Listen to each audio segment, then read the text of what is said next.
people today have heard of Martin V. Calvin. So let's change that.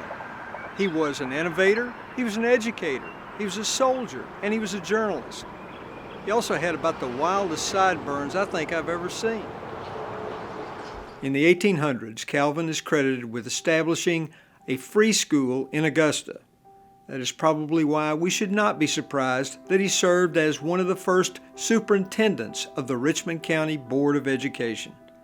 He must have impressed his fellow Augustans because he went on to be elected to the Georgia General Assembly for 22 years.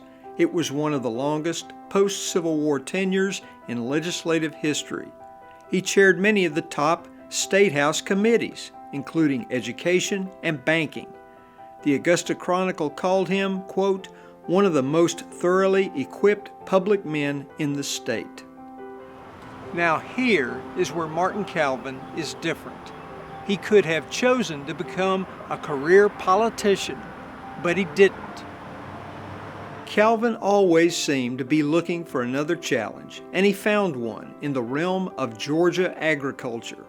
He left the security of his seat in the Capitol to take over the state's agriculture experimental station. Then he was elected president of the Georgia Agriculture Society, and he even wrote articles on farming for the Atlanta Journal. Writing for a newspaper was nothing new. As a Confederate soldier, Calvin was also a war correspondent for the Chronicle, and when the war ended, he gained full-time work as an editorial writer. So how do we remember him today? Educator, lawmaker, newspaper man, agriculturalist? No. Why not remember him as a man who never forgot the comrades he fought beside in war? The Chronicle credits Martin Calvin with the idea of placing a monument in front of his home church, St. James, to honor its men who died in the war between the states.